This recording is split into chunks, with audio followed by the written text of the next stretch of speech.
tardes, mi nombre es Mónica García Mayorga, estudiante de Bibliotecología y Archivística en la Universidad del Quindío.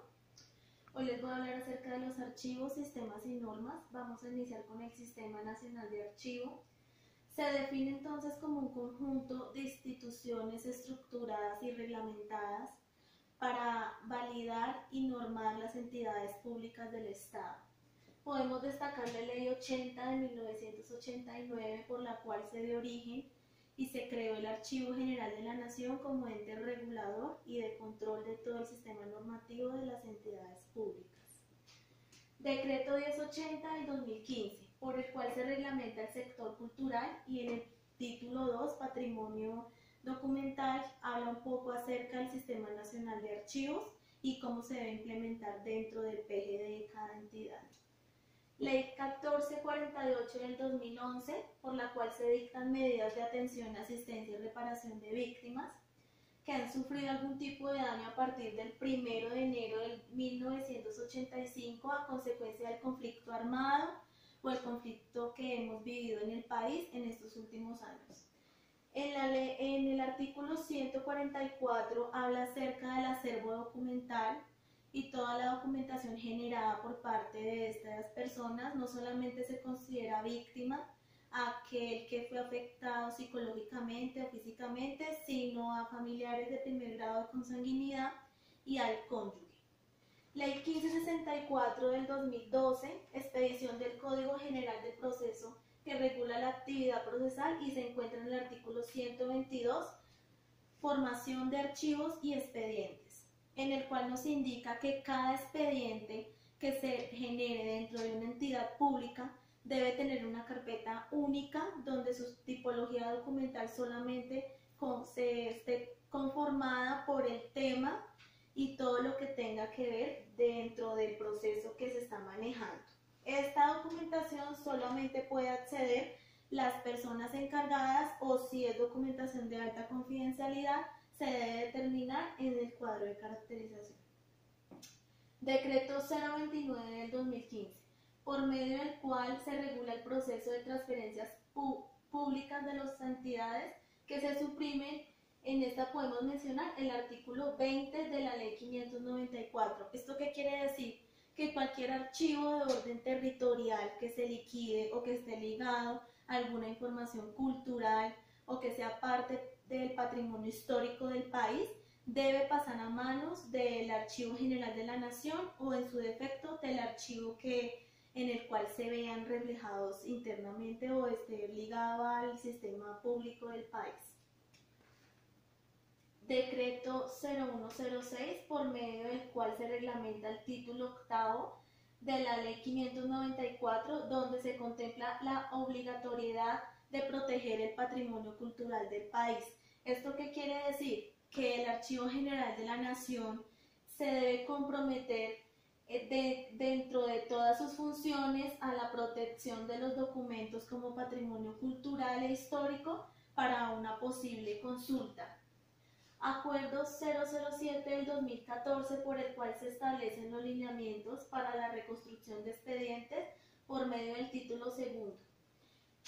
Este acuerdo nos habla de la forma en la cual nosotros podemos realizar la reconstrucción de un expediente, cuáles son las herramientas que podemos utilizar, cuál es el protocolo que debemos seguir para la recuperación de un expediente, como por ejemplo notificar al área encargada, realizar la revisión de los documentos que se hayan perdido, revisar el inventario documental para determinar qué documentos tienen la posibilidad de recuperarse y cuáles necesitan un trámite más extenso.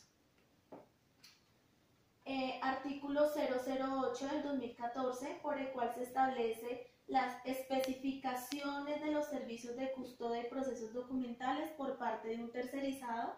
Esto lo hemos mencionado en el artículo 43 de la Ley 594 del 2000.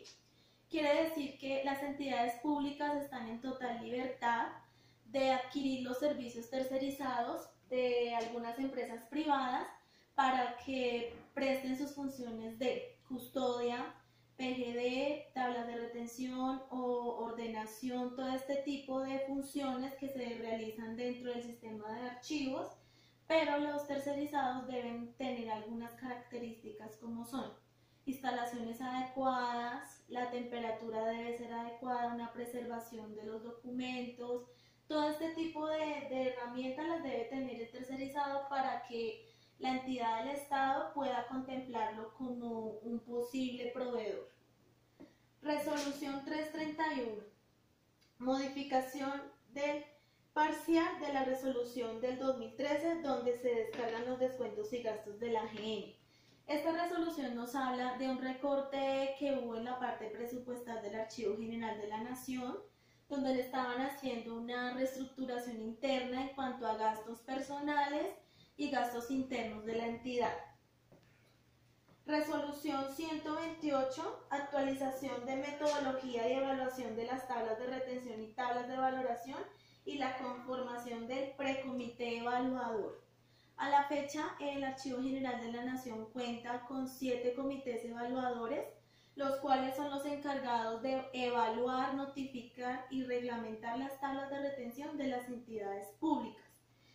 La función del precomité evaluador es la siguiente: ellos deben dar en su diagnóstico o en la validación de las tablas de retención y las tablas de valoración que cumplen con la normatividad vigente que se está reglamentando hoy en día. Circular 001 del 2017, suspensión temporal de la eliminación de documentación de víctimas. Actualmente se está reglamentando que la ley de víctimas y toda la documentación que se refiere a este tipo de violaciones humanitarias no se debe eliminar. ¿Cuál sería el proceso de las entidades públicas? Que realicen una revisión del inventario documental, que validen sus tablas de retención, cuadros de clasificación y realicen una validación de las series documentales que contemplan este tipo de documentos. En el caso de que alguna persona decida eliminar este tipo de documentos o tomar este tipo de documentos para su beneficio propio, esto debe reportarse al área encargada. Circular 003 del 2015, directrices para la elaboración de tablas de retención teniendo en cuenta su importancia. Dado que las tablas de retención son una herramienta facilitativa que permite a las entidades públicas identificar sus tipologías documentales o lo que generan, lo que no dentro de la entidad, la circular 003 nos habla de que debe cumplir con ciertos requisitos. Por ejemplo, debe contener un banco terminológico, debe tenerlo, si es documento electrónico, en qué formato se encuentra, si es en PDF, si es en GPD, eso se debe ver contemplado dentro de la tabla de retención. Y sus series documentales deben ir ligadas a las funciones internas de la entidad y a la estructura orgánico-funcional de cada entidad. Normas ICONTEC. Las normas ICONTEC van encaminadas a la calidad de los procesos. Aquí podemos enfatizar un poco acerca de la calidad, por ejemplo, de la clasificación, la ordenación, la foliación, es la calidad que le damos nosotros a nuestro ciclo vital del documento.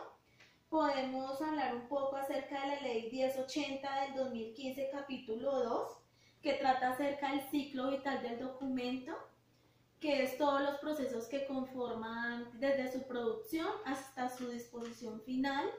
Y dentro de este proceso encontramos las normas ICONTEC, que están reglamentadas por la 9001, para poder tratar de disminuir ese tipo de errores y que la documentación se realice en sus procesos con la calidad que se debe realizar. Normas ISO. Las normas ISO son las encargadas de auditar los procedimientos, las normas o cualquier tipo de legislación interna que cumplan las entidades públicas. Ellas están para vigilar un poco acerca de cómo se realizan los procesos, cuándo se deben realizar y cuáles son las normas y reglamentos que deben cumplir a la hora de realizarlos. Por ejemplo, los comités internos que auditan las áreas. Ellos van ligados a las normas ISO porque están validando que se estén cumpliendo las normas establecidas por la entidad. Aquí podemos resaltar la ley 594 y la ley 1470, que es donde nos habla acerca de todo el plan de gestión documental, cómo se debe montar y qué características debe tener al momento de poder nosotros tener un PGD estructurado o a la fecha que tenemos hoy en el 2017 que se está implementando en muchas entidades el PINAR. Entonces, pues esta es la explicación que yo les quería brindar. Muchas gracias. Hasta luego. Que tengan buena noche.